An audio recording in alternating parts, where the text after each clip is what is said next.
અને આજે જે જમવાનું ફરીવાર એકને એક પ્રશ્ન આવ્યો છે આજે જમવાની અંદર, આજે ભાઈઓમાં પ્રશ્ન આવ્યો છે અધિકારીઓ દ્વારા અહીંયા આવવામાં આવે છે અને ત્યારે મોટા મોટા દાવા કરવામાં આવે છે, લોલીપોપ આપવામાં આવે છે, ચોકલેટો આપવામાં આવે છે, પરંતુ નિર્ણય ક્યાં છે? પ્રૂફ બધું એકઠા કરીએ છીએ તો અમને મોબાઈલ અંદર લઈ જવાની પરમિશન જ નથી આપતા ડાઇનિંગ હોલમાં. કે જેની એજન્સી છે તેને સસ્પેન્ડ કરવામાં આવે, તાત્કાલિક પગલાં લેવામાં આવે. દિવસ 10માં જો પગલાં લેવામાં ન આવ્યા તો કલેક્ટર કચેરીનો ઘેરાવ. આ ભાવનગરની સમરસ હોસ્ટેલ ફરી વિવાદમાં.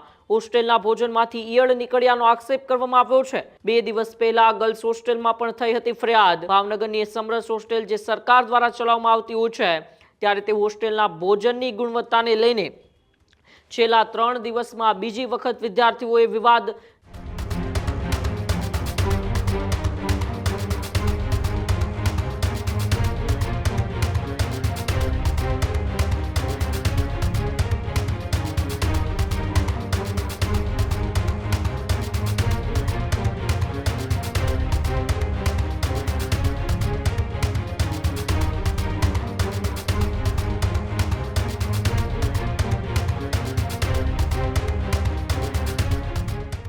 સમાચારમાં આગળ વાત કરીએ તો સમાચાર ભાવનગરથી સામે આવેલા છે, જ્યાં ભાવનગરની સમરસ હોસ્ટેલ છે તે ફરી એક વખત વિવાદોના ઘેરામાં આવી છે.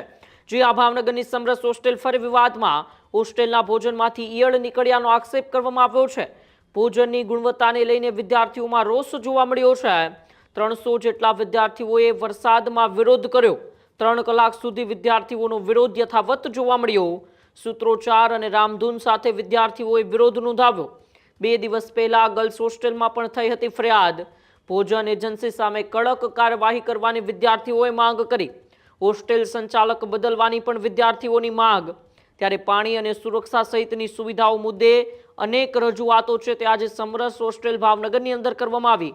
ભાવનગરની સમરસ હોસ્ટેલ જે સરકાર દ્વારા ચલાવવામાં આવતી હોય છે, ત્યારે તે હોસ્ટેલના ભોજનની ગુણવત્તાને લઈને છેલ્લા 3 દિવસમાં બીજી વખત વિદ્યાર્થીઓએ વિવાદ છે તે વિવાદ વધુ ઘેરાતા વિરોધ નોંધાવ્યો છે. આજે પણ 3 કલાક સુધી વિદ્યાર્થીઓ છે તે ચાલુ વરસાદે પણ બહાર બેસીને વિરોધ નોંધાવ્યો. ગર્લ્સ અને બોયઝ બંને હોસ્ટેલની ગુણવત્તા અને સુરક્ષાને લઈને વિદ્યાર્થીઓમાં ભારે રોષ પણ જોવા મળ્યો હતો.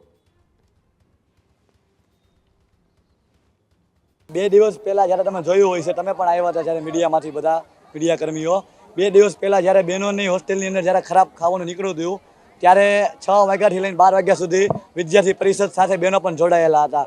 અને તેમાં 12 વાગે જ્યારે બહેનોને જમવાનું આપ્યું અધિકારીઓ દ્વારા, અને આજે જે જમવાનું ફરીવાર એકને એક પ્રશ્ન આવ્યો છે આજે જમવાની અંદર, આજે ભાઈઓમાં પ્રશ્ન આવ્યો છે. અને આજે કલેક્ટર સાહેબે બહેનોને બોલાવેલા હતા, પણ આજે જે બહેનોને બોલાવવામાં આવેલા હતા તે બહેનોને કલેક્ટર સાહેબે સરખો સંતોષકારક જવાબ આપ્યો નથી. તેના કારણે આજે બહેનો પણ ઉતરેલી સ્ટ્રાઇક ઉપર, અને ભાઈઓની જમવાની અંદર ગરોળી નીકળી રહી છે અને ઈયળ નીકળી છે. ભાઈઓ પણ સ્ટ્રાઇક ઉપર ઉતરેલા છે.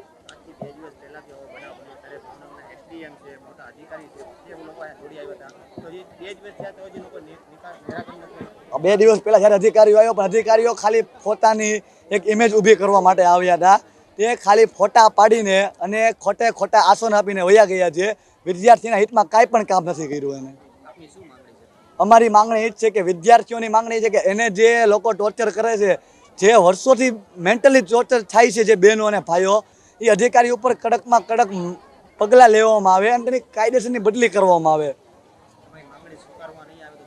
જો અમારી માંગણી નથી કરે તો વિદ્યાર્થી પરિષદ ઉગ્રમાં ઉગ્ર આંદોલન કરશે. અત્યારે ઉગ્રમાં આંદોલન કરે જ છે, પણ એની કરતાં વધારે આંદોલન કરશે અને યુનિવર્સિટીને તાળા મારશે, સમરસને પણ તાળા મારશે. અહીંયા સમરસ ખાતે છેલ્લા 2 દિવસ પહેલા પણ વિદ્યાર્થી પરિષદ દ્વારા અને અહીંના વિદ્યાર્થીઓ દ્વારા આંદોલન કરવામાં આવ્યું હતું.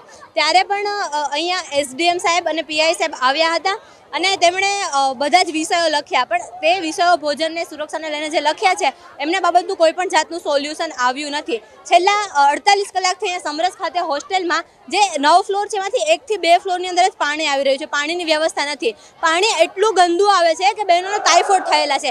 છેલ્લા 5 થી 6 મહિના થાય એકને એક વિષયો છે. 5-6 મહિના પહેલાં પણ અહીંના વિદ્યાર્થીઓ દ્વારા અહીંના અધિકારી જે પાયલબેન છે એમને રજૂઆત કરવામાં આવી હતી, પણ એ રજૂઆત દ્વારા કોઈ પણ જાતનો નિર્ણય લેવામાં આવ્યો નથી. આજે પણ અહીંના સમરસ ખાતેના બહેનો અને એક કલેક્ટર સાહેબની ઓફિસમાં એક અમારી બેઠક થઈ હતી. એમાં અમને કોઈ પણ જાતનો સંતોષકારક જવાબ મળ્યો નથી. વિદ્યાર્થી પરિષદની અને અહીંના વિદ્યાર્થીઓની એક જ માંગ છે કે અધિકારીને બદલો. અધિકારીઓ દ્વારા અહીંયા આવવામાં આવે છે અને ત્યારે મોટા મોટા દાવા કરવામાં આવે છે, લોલીપોપ આપવામાં આવે છે, ચોકલેટો આપવામાં આવે છે, પરંતુ નિર્ણય ક્યાં છે? નિર્ણય તો થતો જ નથી. અખિલ ભારતીય વિદ્યાર્થી પરિષદે વિદ્યાર્થીઓની જોડે છે અને આગામી સમયમાં ઉગ્રથી ઉગ્ર અતિ ઉગ્ર આંદોલન કરવામાં આવશે. હોસ્ટેલમાં 3 વર્ષથી રહું છું. અહીંયા અમે ભોજન બાબતે ઘણા બધા બાબતની રજૂઆત કરી છે, છતાં પણ અમારી રજૂઆતને કોઈ સ્વીકારવામાં આવતી નથી. અમારા જમવામાં ઈડા, મકોડા, સિગારેટ, ગરોળી બધું નીકળે છે અને અહીંયા બધા લોકો અમારે આગળ પ્રૂફ માંગે છે, પણ અમને અંદર મોબાઈલ લઈ જવાની પરમિશન જ નથી. જ્યારથી અમે આ બધું પ્રૂફ બધું એકઠા કરીએ છીએ તો અમને મોબાઈલ અંદર લઈ જવાની પરમિશન જ નથી આપતા ડાઇનિંગ હોલમાં.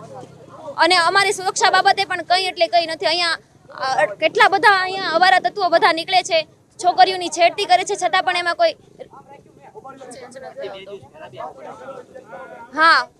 અમે પ્રોટેસ્ટ કરી એની પછી જ એના વળતેન દિવસે તે એક દીકરી જોડે છેડતી થઈ હતી. એ લોકોએ અમને કીધું હતું કે તમારી જોડે જે અધિકારી આવે તેને કીધું કે તમારી જોડે બીજો વખત આવું નહીં થાય, છતાં પણ એવું થયું હતું. એને કીધું કે અમે બધાએ રજૂઆત કરી હતી તો એને અમને સંતોષકારક જવાબ આપવામાં આવ્યો નથી.